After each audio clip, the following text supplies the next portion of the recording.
Welcome back to the Ultimate Cleveland Sports Show. Every man deserves to know his T levels. Step into game day men's health Solon and get tested on us. No guesswork, no waiting, just real answers and real takes now from our very own Tyvis Powell. Tyvis, how you doing, man? I miss you. I miss y'all too, man. Listen, I had to get out there. I could have came up there today, but my daughter had to she had school on Wednesday, so unfortunately I couldn't go because I was supposed to go to the Browns OTAs today and then stop by. I was gonna pop in and see y'all, but unfortunately I gotta be able to be here to get my daughter from school, so that's why I couldn't make it up there. Are you coming to OTAs next Wednesday, Tyvis?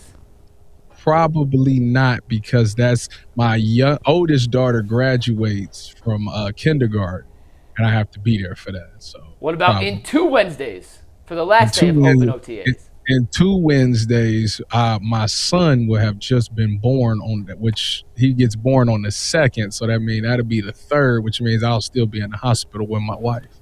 AKA my man is a father first. Hey, it's a great answer. It's a great answer, Yeah. Ty.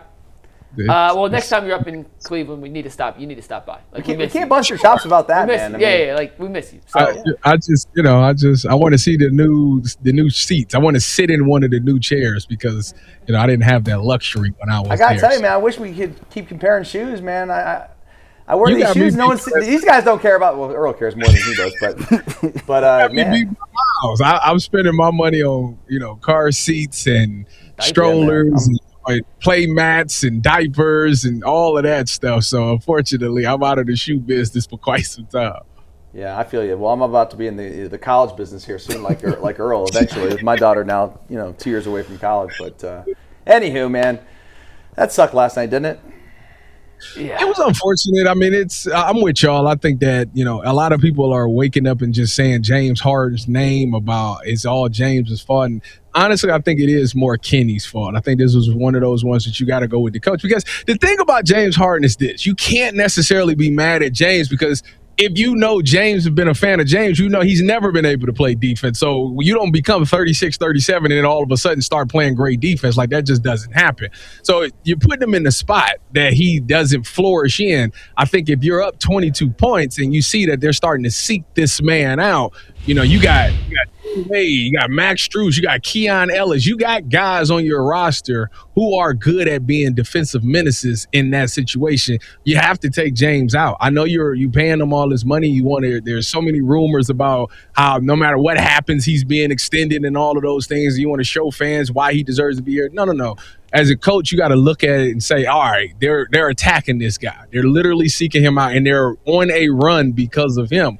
Let's get him out, and let's take that weakness out of the game. We don't need scoring right now. And if we do, Donovan's out there. Donovan has shown plenty of times he could take a game over in the fourth quarter if need be. So you got that type of guy out there. You got to secure the win, and defense comes first. And, I'm not going to go back to my Drew Holiday take, but you know how I feel about that. Ty, you and I were texting yesterday trying to come up with a segment for today's topic, and had the Cavs been able to close out Game 1 like they played the second and third quarter, I think it would have changed a lot of answers to the question we're about to ask. So we'll start with you, then we'll go around the horn. Knowing what we know after Game 1 last night, what do you believe is a more likely thing to happen in 2026? The Browns winning the AFC North division, or the Cleveland Cavaliers winning the NBA championship? Tyvis, what say you?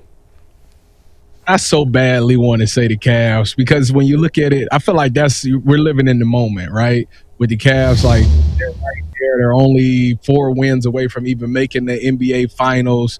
But the thing is this, even if they make it out this series, I don't think anybody's confident about who they have to play in the finals, especially if OKC wins. I don't think that, none of us, even after the trade deadline, none of us picked them. We all said they're not going to win the championship. I'm not picking them to win the championship this year. So I don't think that any of us are truly have faith in it. Now, what's funny is a lot of people have less faith in the Cleveland Browns, but I continue to point out that there is so much turnover in the division that it's possible. It's more possible than you think it is if guys just buy in right away. I think they've done a really good job of getting the pieces around the quarterback position. I know Dustin is big on the actual quarterback position, and he should be because that's what this game has been about. It's been about having a top 5 quarterback in the past, 10 10, 15 years. Just recently, it's been the last 2 Super Bowls. Those guys haven't been considered top 5 guys, but that defense has been the reason that those guys have won it. I just think that it's more likely for them to get it done. The only team that I see as the biggest threat is Cincinnati because they didn't have as much turnover as far as getting a new head coach and stuff like that. So if I have for this particular exercise, I'm going to pick the Cleveland Browns. Earl, what do you think? So I'm going with the Cleveland Cavaliers. We're right here in the moment right now. Mm-hmm. The Cavaliers are closer to winning the championship than. There are 1 of 4 teams left. Yeah, exactly. I mean, the Browns. So for me, I look at this situation. I think I was 15 months old the last time the Cleveland Browns won a division. I do think the Browns will have a good year, and some people believe that they can become a playoff team. If they do, I see that happening via the wild card. I think with the Cincinnati Bengals, though, as Tyvis pointed out, and we've talked about before, they're the only team in this division that has the most continuity, and they have like dogs at all of the key positions. You got 2 stud wide receivers. I think Chase Brown is a pretty damn good running back. You got Joe Burrow. They've made some improvements on the line. They didn't have the coaching staff turnover that every other team have, and so for that reason alone, they have a head start on every other team in this division. But with the Cleveland Cavaliers, I mean, it's right there for the taking. I think that the Cavaliers have proven that if they play to their potential, that they can beat anybody in this league on any given night. And, if the Cavaliers finish them off the way that we all thought they would, we are looking at this team and say, okay, nobody thought that Indiana can take OKC to 7 games. The Cavaliers is a more talented team than that. So you just never know what can happen. It's simple. I mean, I just said to Earl when he was talking, I mean, the Cavs are currently one of the 4 teams left in the playoffs. And you saw what they could do last night. I mean, if they finish that game, they're up 1-0, and we're probably talking about, man, maybe they can make a run. I mean, Wemby's playing as well as he is, and OKC's in trouble. We'll see what happens with that series tonight. I don't know, guys. I think it's very hard to pick the Cleveland Browns in terms of them winning. Dude, they don't have a quarterback, and they're the Browns. Until they're not the Browns, they're the Browns. I'm sorry. I live here. Ty, thoughts on what Earl and Dustin had to say? No, like I said, I get it. Like I said, you in the moment right now, there are 1 of 4 teams left. It seems like it's more likely. You wouldn't say that if the season for the Browns was going on and the Browns was, 2 games out of first place. Like maybe you would change your mind on that. It's just one of those things that right now I get why people would say the Cleveland Cavaliers, because we're in that moment. They're this close to doing it. The Spurs make OKC look like they are beatable. If the Spurs win, a lot of people think that is a better matchup for the Cleveland Cavaliers in the finals anyway. So I get that. But like I said, I got a lot of faith in the Browns this year. I think that they're going to catch a lot of people off guard. I think that Cincinnati team is the one team that's going to be tough to beat because they are really good when they're all healthy and they're all playing their best. Obviously, Al Golden's got to get those new pieces going on the defensive side of the ball. And we're going to find out about the head coach because there's a lot of Cincinnati fans that don't truly like him as a head coach and thinks he's made a bunch of mistakes. So I think they've done a great job. The organization's done a good job of getting him all the pieces that he needs to succeed. It's up to him to put it together. And I think the Browns to be honest with you, it's about whatever team in the division put it together the fastest. I think that everybody got issues. Everybody got the same type of things going on, with new head coaches, new players, new schemes, all of those things. It's truly about which one of those teams put it together the fastest, and I think the Browns could do that. I mean, listen, if the Browns had the number 1 pick over the last 2 years, and if they had Cam Ward or if they had Mendoza on this roster, I'd be picking the Browns because I would be putting at least the faith that quarterback who's the top player in the draft is going to hopefully turn the franchise around. They don't have that guy on the roster. Yeah. They might have a guy that can maybe fill that void, but there's no top prospect at that position in that quarterback room. There's just not. Ty, playing off that, who do you have more faith in moving forward? The Browns to find just average to above average play in the quarterback room this season, or James Harden to figure out some of his playoff woes and get the ship straight for the rest of this Eastern Conference Finals and potentially the NBA Finals? Well, I think that wait, when you say, all right, hold on, for James Harden, what do you mean? Like he got to play like a complete series? Yeah, like do you have more faith in the Browns figuring out the quarterback room or James Harden shedding the James Harden playoff narrative throughout the rest of the series and maybe the finals? Well, it's interesting because, all reports say that, Deshaun Watson is looking like Houston, Texas Deshaun, and, the Shador Sanders lighting it up too, with Todd Monken with this new scheme. So you would imagine if the reports are correct that you should at least get average quarterback play out of those guys. So I think that's likely for sure. James Harden is due, what chatter, right? He's going to come out there and he's going to give you at least 1 or 2 games in a series where he's going to look really good offensively. Defensively, I'm not expecting much because I think that's asinine to think of. So to me, it depends on what are you talking about with you. Are you talking about offensively and defensively, or are you talking about like a 30-point game? I'm talking the full package, the full James Harden experience. Oh, Be the guy that Cavs traded for.